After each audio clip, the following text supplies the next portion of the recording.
Hi guys, so we keep having knowledge sessions, but this is the first knowledge session that we'll be recording and putting it out on YouTube and other social media platforms. The topic for today is something that everybody talks about, but most of the people do not understand. And that topic is intelligence. So what is the dictionary definition of intelligence? Do you know? We also didn't know. So my best friend and I, once we were discussing about intelligence, what it is and all, and then we said, why don't we look at the dictionary definition? Half of our life has passed and we don't know the dictionary definition of intelligence, which we use in our daily language. So we checked and we found there were many definitions, but one definition was common throughout in every dictionary, and that was the ability to understand. Sounds so simple, no? What is intelligence? It is the ability to understand. Now you can say how to use that understanding and all, that's different, but primarily it is the ability to understand. Understand what? Anything. Like if you are watching this video, are you able to understand? If you look at this ability to understand, you will realize that it has two parts. So one part will be how much, and the other part will be how fast, right? So how much can you understand and how fast can you understand? Anything that you read, see, are told, how much do you understand that? How fast do you understand that? That defines your intelligence level. So you might be understanding 100%, but you might be taking a long time to understand that. Then that's not very high level of intelligence. You might be understanding very fast. Like you must have seen people saying, yes, I got it, and let's do it. And then have a lot of errors. That means you're not understanding fully. Maybe you're understanding 50, 60%. But you're understanding that 50, 60% really fast. Now the question is, the highest level of intelligence would be of somebody who can understand 100% really quickly, right? That's the most intelligent person. So it is generally not possible to understand everything 100% and very quickly, but that is the ideal that we can aim for. So how do we improve our intelligence? That's the next question. So understanding what is intelligence, which is the ability to understand, how to improve the ability to understand. There are two parts to this. So what should we be working on? How fast or how much? The percentage of how much you are understanding matters Right. when compared to how fast you are understanding. Yeah. So if you're understanding fast, maybe 60%, and then 40% you don't understand, it will lead to a lot of errors, and it does not add to value to your life at all. Like There are only few cases like a pilot or some really very high risk cases where how fast you understand actually determines, is more important than how much you understand. But in 90% of the cases, it is about how much you understand. Obviously, it cannot be very slow. It has to be fast. So if you talk about when you started to learn riding a bike, what did you do? Did you start fast or did you start slow? Slow. So you started slowly and then you realized that it is working. I can maybe ride for 100 meters. Then you realize that I can ride for 200 meters. And slowly you rode, and then when you started riding properly at a slow speed, then the speed eventually increased automatically, right? So how much you understood? You understood 100%, and then the speed how fast that increased. That's the way with intelligence also. So if you want to improve your intelligence, you should focus on how much you understand. You should focus on understanding 100%. Now, how do you do that? How much you understand depends only upon one thing, and that is called concentration.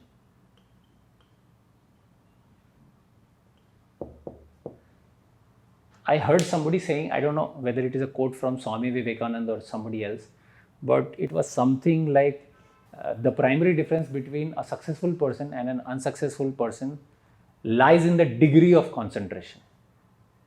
So what it means is the only differentiator between a successful and an unsuccessful person is the degree of concentration. So unsuccessful person's level of concentration is very low and successful person's level of concentration is very high. Seems very weird. How can it be so simple? But if you look at it, it is actually true. Because concentration determines how much you understand, which determines your ability to understand, which is actually your intelligence. And intelligence determines most of the things in your life, your success and failures. Right? So, how do you improve your concentration?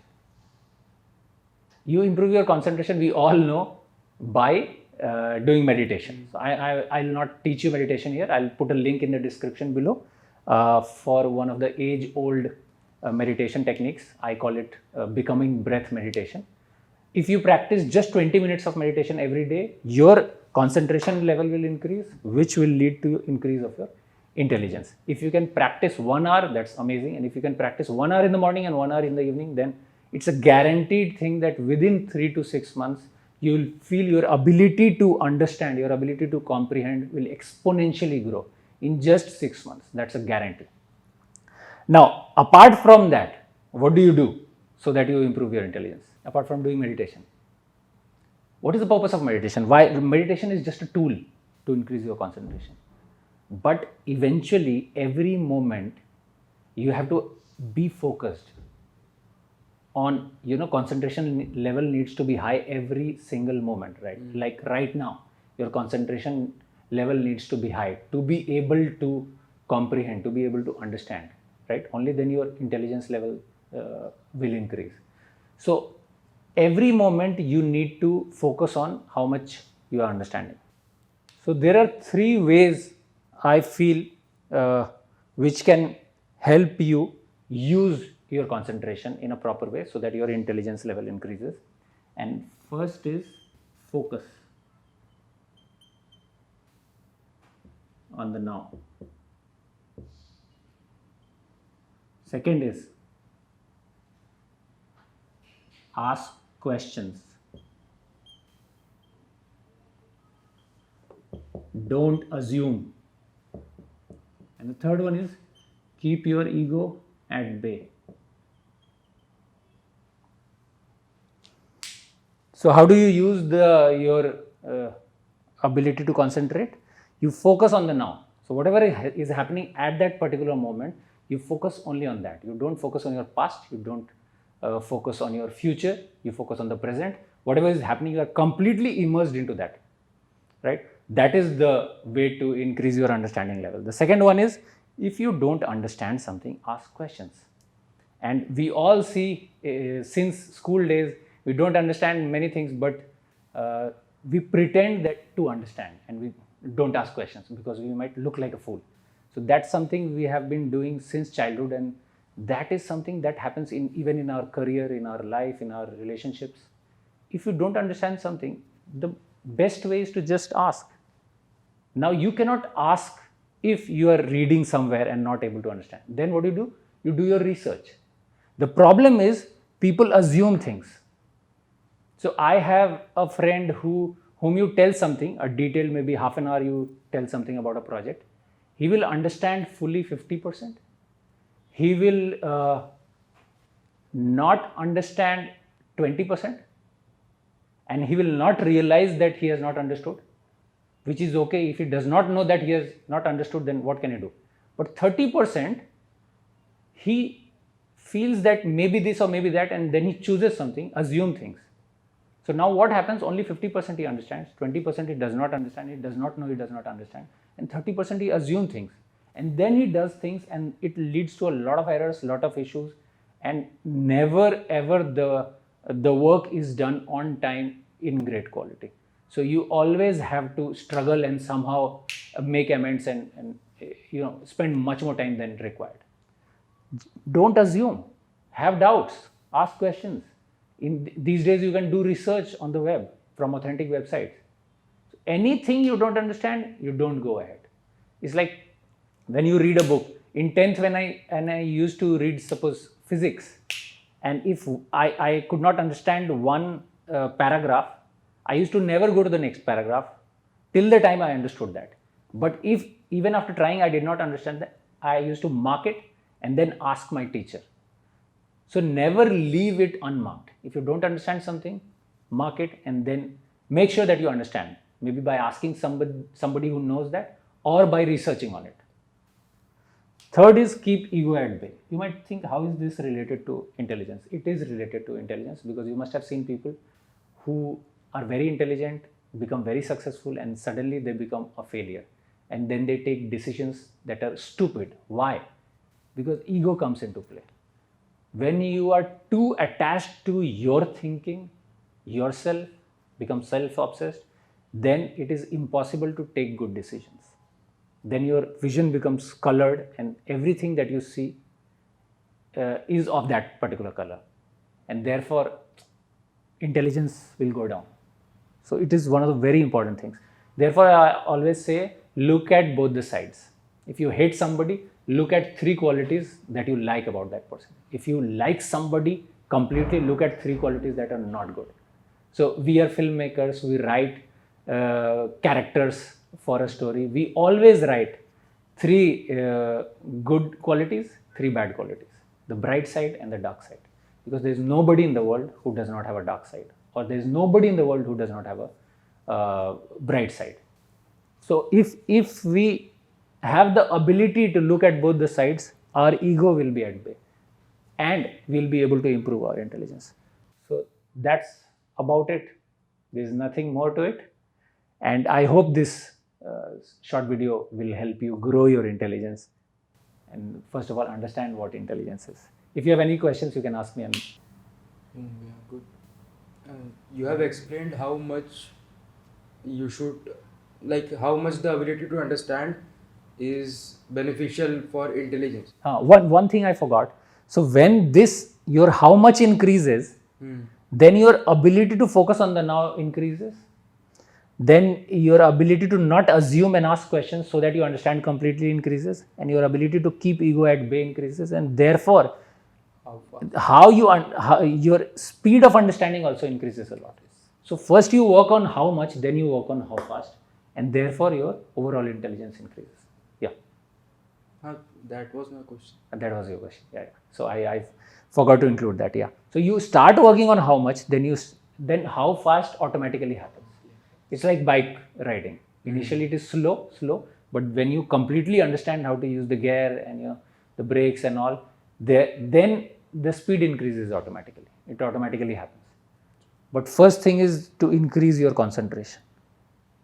Like many people feel ki if they start asking multiple questions, like if there's someone who has given them a task and let's assume it's their boss, and they feel if they start asking their supervisors or boss or anyone who is superior to them in the position, so they might think that the person who is asking the question does not know anything. So how can a person tackle that particular thought in their own mind? Yeah. Ki nahi, asking the questions is the right thing. Yeah. How to include that particular fact in your own head at first. Right. So there are two ways to do this. I am an entrepreneur, so I talk to a lot of clients, and some are owners of their companies, some are CEOs, some are vice presidents, some are marketing heads, and these are big guys. So they obviously want me to understand whatever they have told me to do. What I do is, initially itself, I tell them that I'll be asking you a lot of questions after going through the project brief. So is it okay for you? Anybody will say it is okay, right? Then I make a list of questions. Now I don't ask them immediately. What I do, I try to figure out the answers to those questions myself. All those questions. So suppose I have 10 questions I want to ask them. Now I figure out answers to each and every question. Maybe 3, I can figure out answers for 6 questions, but out of those 3, I'm sure this is the answer, but 3, I think maybe this is the answer, 90%, but maybe not. So Don't assume. So I don't assume. I mark it. And when I go to another meeting, then I tell them that I had these questions. Out of these are the three. I think this is the answer. They tell yes, this is the answer. Then these three, I say that I'm not 100% sure about these answers, but I thought this might be the answer. This might be the answer. This might be the answer. And they say, okay, yeah, this is the answer. No, this is not. It is a little different, and so on and so forth. And then next three questions, I say I tried to figure out the answers to this, but I don't know. Can you help me? And then they answer those questions, and they never feel offended, or they don't even feel that I am being lazy. Why? Because I just did not write the questions. I also tried to find the answers.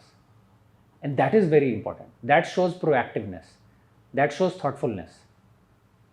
So if you are proactive, if you want to find the answers, you will find a few answers. And then when you go to them, saying, okay, I tried finding, this is what I found, but I'm not sure if this is right, nobody will be offended. But if you just keep on asking questions without trying yourself to find the answers, then that's not the right way to do. Trust me. But yes, I understand there are people who just want you to do everything, who are just not cooperative. You cannot do anything about them. So you have to do some workaround around that. Maybe you have to ask somebody else. Maybe figure out the answer from somewhere else. But in general, most of the people are good, and they will help you if you are trying to help yourself first. So that's the way you can also try. One more thing, like there are instances like if 99% times someone is researching, finding answers and solving the questions, but there will be a chance of 1% where they have to assume or they have assumed. So, and they know that they should not assume this particular fact. So how can they put this out in the public that this is an assumption? So you should also look into that. Right. So if you noticed, I told that one of the quotes that I heard, it is probably of Swami Vivekananda, and then I quoted. So I did not say I'm sure it is of Swami Vivekananda, because I don't have the authentic source. I could have said, because I remember a very authentic person saying this quote, quoting Swami Vivekananda. I tried finding on Google, but I did not find the exact quote. So I cannot be sure. But because I had heard, I could have just quoted him. But that is also an assumption. Why do I assume that what that person said is correct? So I searched and I could not find the exact quote. Quote was similar to this, but not the exact quote. So I said that probably he has done it. So the moment you say probably, I think that is the right way to put it when you are assuming something. Whenever you say something, it should be very clear that this is the truth. This has been well researched.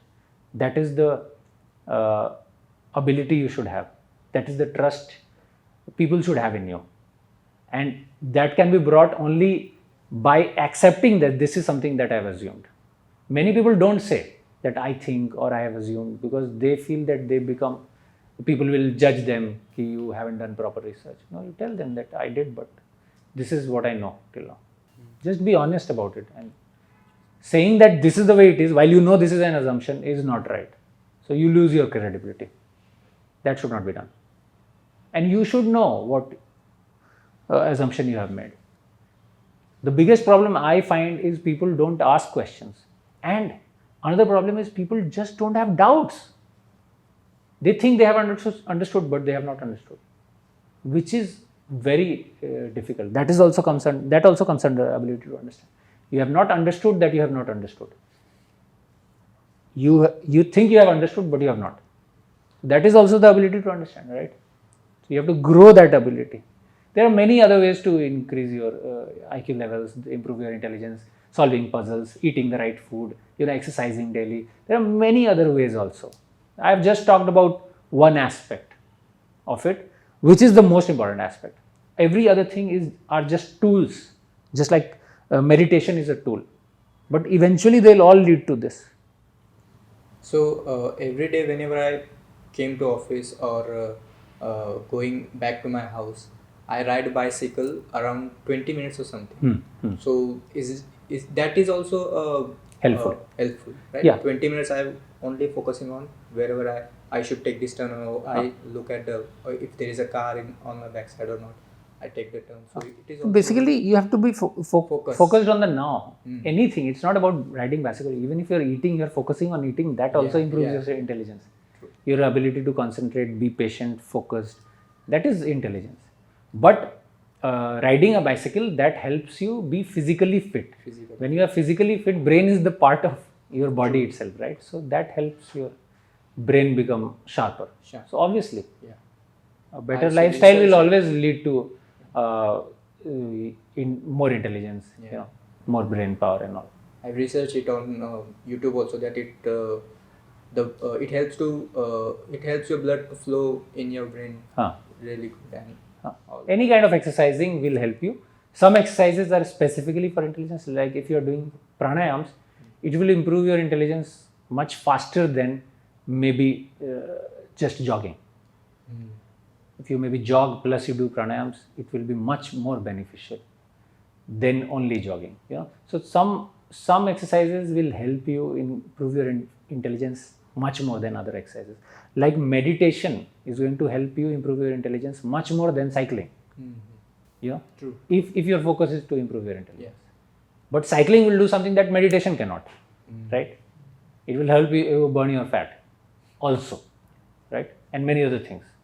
So everything has their own benefits. So you mean fitness is related to intelligence? Yes, of course, because brain is part of your body. So if you are physically fit, your intelligence level will obviously increase. You cannot compare with somebody who is not physically fit but more intelligent than you. That's like comparing apples and oranges. But if you compare yourself when you are unfit and when you are fit, your intelligence level will be higher when you are fit, physically fit. In fact, for last 22 years I have been doing yoga. For last 14 years I have been doing gym exercises, free hand exercises, researching on nutrition for 14-15 years, making diet plans for myself, for many other people, and spent 3.5 years to create a course called Scientific Fitness on red-tv.com, which covers everything related to fitness. It is a holistic thing, not just talking about nutrition or only about gym or only about yoga, but everything that is possible. So fitness is very important. That's the foundation. That's why if you see yoga, they'll teach you asanas, basically for physical fitness. Then they will teach you pranayams, basically for mental fitness. Then they will teach you meditation, basically for going into spiritual domain. So why don't they directly teach meditation? They can, right? Because yoga means union, union with what? Union with divine. It is, yoga is meant for enlightenment. It is not meant for fat loss, which is a myth. It is just a very basic thing. It's hardly 5% of yoga. But they do not teach meditation directly. They ask you to be physically fit by doing asanas, mentally fit by doing pranayams, and then you get prepared to do meditation. Otherwise, it will almost be impossible for you to meditate. That's why most of the people, they can do gym, but they cannot meditate even for 5 minutes. Because that is much more difficult than working out. Yeah. So, I cover all these things in the course. Anyways, that's not the topic of discussion here. Intelligence is the topic of discussion, and I hope this video helps you understand what intelligence is and how you can improve your intelligence, and to think more about it, maybe do more research on it and improve your life. Whether you are a student or you are working or you are retired, whatever, intelligence helps you take better decisions, have a better life all your life. Chalo, thank you so much. Thank you so much, YouTube guys.